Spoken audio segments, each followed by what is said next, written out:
Die Diskussion um die K-Frage bei der SPD reißt nicht ab, auch wenn der Co-Vorsitzende der Sozialdemokraten Lars Klingbeil noch einmal betonte, dass er sich ja klar für Olaf Scholz positioniert habe. Allerdings müsse es nun eine zügige, endgültige Entscheidung geben, ob der amtierende Kanzler noch einmal als Spitzenkandidat der Genossen antrete oder doch der beliebteste Politiker Deutschlands, Boris Pistorius. Ein Termin nannte Klingbeil jedoch nicht. In die Reihe der Scholz-Kritiker stieg nun auch der SPD-Nachwuchs ein. Für die Jusos ist das Thema Selbstkrönung kein Naturgesetz. Matthias Heinrich über die anhaltende Hängepartie bei den Sozialdemokraten.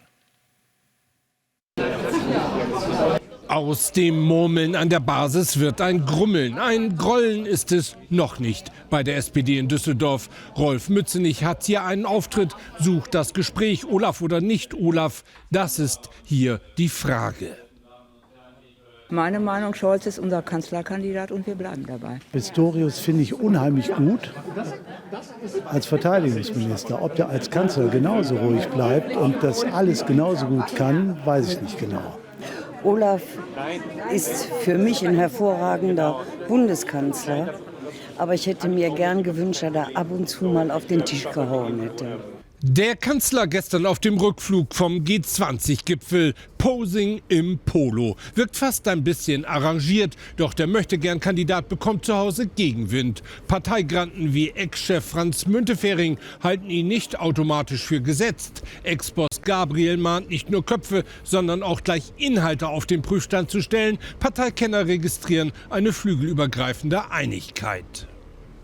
Die Vorsitzenden der Parlamentarischen Linke und des Seeheimer Kreises, beides sehr einflussreiche Gremien innerhalb der SPD, haben sich mit schriftlichen Erklärungen zu Wort gemeldet und konnten eigentlich nur so verstanden werden, als würden sie Boris Pistorius bevorzugen. Gerade mit Bezug auf die Parlamentarische Linke ist das sehr, sehr überraschend.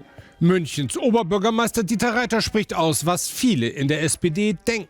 Ich sage, Mensch, wenn ich den bekanntesten Politiker habe, beliebtesten Politiker in Deutschland und den unbeliebtesten, wen würde man jetzt normalerweise ins Rennen schicken? Und dann kann jeder sich seine eigene Meinung dazu bilden. Selbst der klar auf Scholz fixierte Parteichef Klingbeil weicht im Bild-Podcast von Paul Ronsheimer der Kandidatenfrage aus. Ich habe eine Idee, es wird jetzt eine zügige Entscheidung geben. Für mich ist der Fokus die Geschlossenheit. Egal wen Sie schicken, ich schlage sie alle, ist sich der Unionskandidat sicher. Wir bereiten uns vor auf die Übernahme der Regierungsverantwortung. Wir arbeiten intensiv an unserem Wahlprogramm. Das ist fast fertig. Wir werden es in einigen Tagen vorstellen. Aber Vorsicht, Umfragen sind noch keine Wahlergebnisse. Allerdings, die SPD-Genossen machen es der Union gerade wirklich leicht.